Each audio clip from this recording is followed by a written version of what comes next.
Hello, everybody, and welcome to my new series on this podcast, where we're going to be delving into what I consider one of the more forgotten horror anthology series called Masters of Horror. Now, if you're not familiar with Masters of Horror was a TV series that came out in the early 2000s, and each episode was around 50 to 60 minutes long, with the exception of one of them I think was a little bit longer, and it was called Imprint, and it was from Takashi Miike. Now, with that being said, each one of the episodes is directed by a famous or known genre director or writer.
Now, if I'm right about who made this series, it was Mick Garris, who I know for doing stuff like Sleepwalkers, Psycho for the Beginning, and Critters 2, the main course. And I think he's done some other Stephen King adaptations as well. But main focus I like is that they do different directors on each episode, where you'll get John Carpenter on an episode directing, and it's pretty fantastic, especially when you get to see these like iconic horror directors do a much shorter film than what they're used to doing. But anyway, let's get into this and let's talk about Incident on and off a mountain road.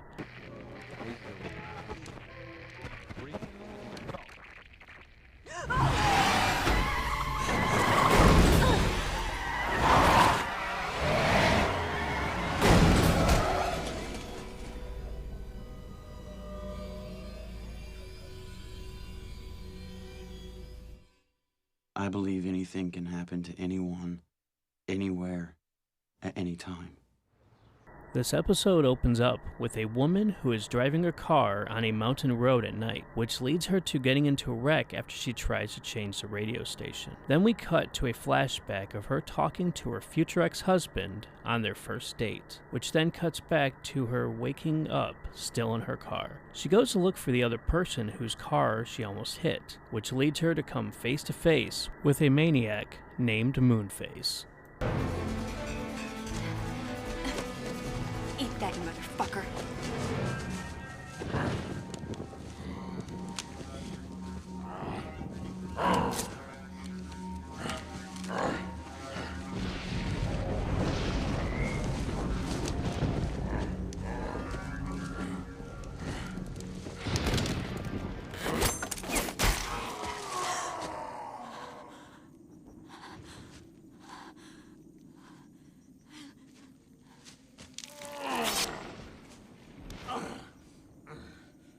We again flash back to her and her ex as he teaches her survival skills, which we can now clearly see she'll be using them to fight and survive as Moonface hunts her down. We cut back to her as she continues to run and even uses one of his weapons against him in the form of a trap. Where are we? Oh, you've come home. I've been here waiting for you. Well, I've been waiting for someone. I guess it might as well be you. Might as well be anyone, really. What is he? His face is like the moon. So beautiful. I used to call him Moonface, but he didn't like that for long. Thought I was making fun of him. That sick bastard.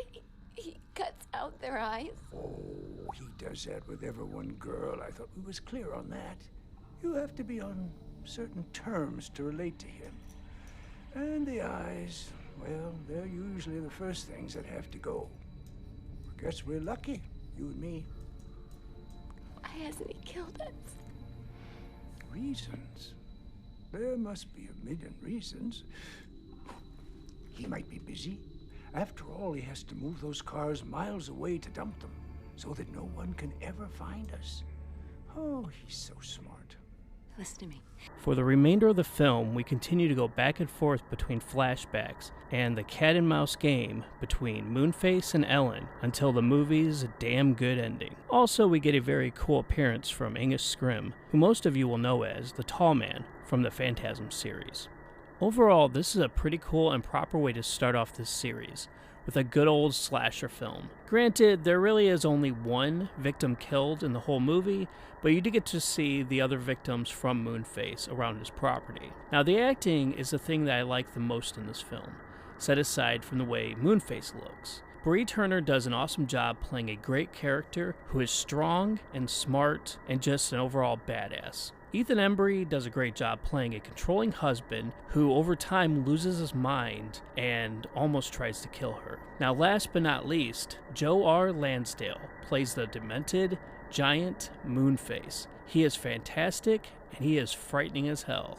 Now, when it comes down to look and the feel of this film, it is very much like a lot of other movies during its time, where it would have much more of a earth tone, muted palette with very hard and heavy shadows, very reminiscent of something like the Texas Chainsaw Massacre remake, which had a very gritty, grimy look to it, which I very much enjoy and I love. Now, overall, when it comes down to it, Don Coscarelli did a great job on this noteworthy entry into the series. Definitely a good place for you, the listener, to start off.